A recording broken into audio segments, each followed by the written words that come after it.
I wanted to shoot an addendum video for 372s. I was going over an air leak that I found on this particular saw, and it has to do with this really screwy setup that Husqvarna has. They have this seal on this side, but then they have this bushing thing. I can understand how this bushing is supposed to seal up against the seal. That makes sense. But how is the crank supposed to seal to the inside of that bushing? It's going to have to be a really tight fit.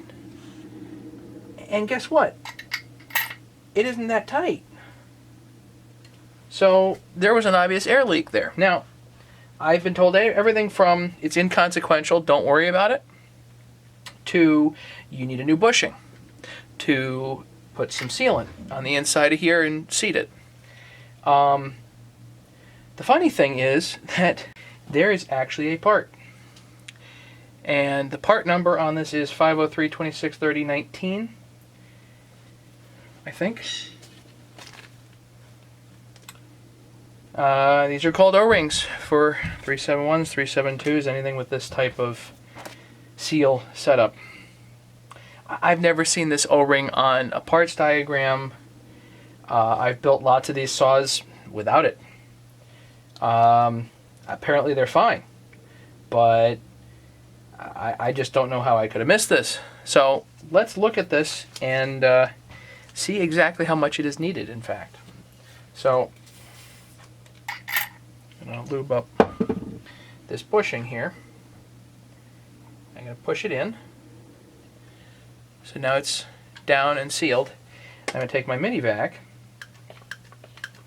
pump it up, and you can see the bubbles right there.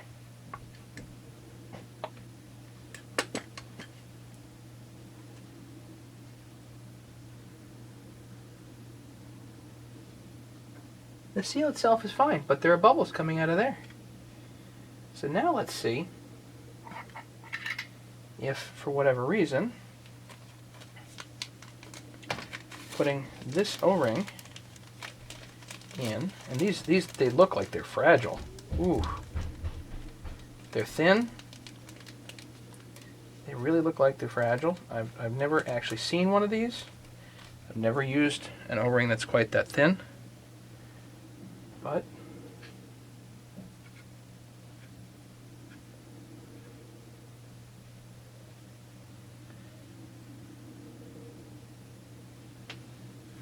looks like it should just slide on down there. Yep. Push that bushing back in. Give it a turn. And now let's see how this goes.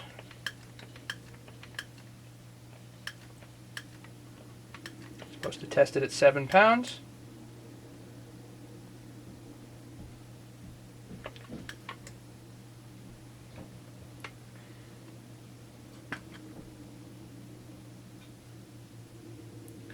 Looks good to me.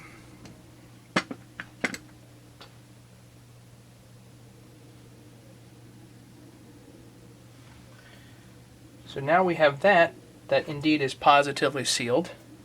We can check it for vacuum too.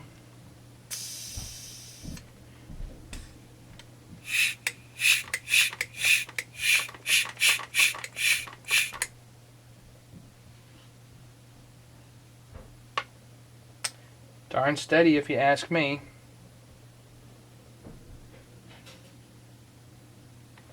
The problem that I have here is also that the exhaust may not be exactly sealed, and the intake may not be exactly sealed, and I have a potential solution for that on its way.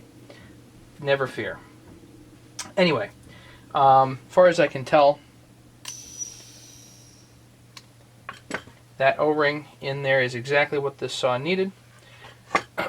Let's check the other side, the other seal, just to make sure nothing's up. Pump this back up. And just put a little bit of soapy water on there. Check for bubbles.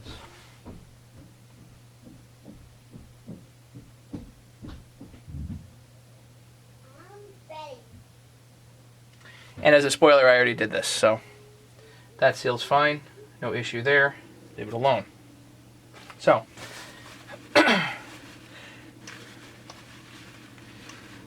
I just wanted to give an addendum because there is obviously a part that I was missing in my main 372 rebuild videos. I don't know how I missed it, but there is a part that apparently is fairly important, and obviously it does do something. So I'll put the part number in the description so that everybody knows what it is, and they don't miss it like I did. Thank you for watching this stuff, and thank you so much for subscribing. I do really appreciate it. We're over 440 subscribers right now, and 275,000 views on my stuff. So, guys, I really appreciate that. Thanks so much. It's very encouraging for me to see that somebody's actually paying attention to what I say. So, again, thanks for watching. Don't forget to subscribe.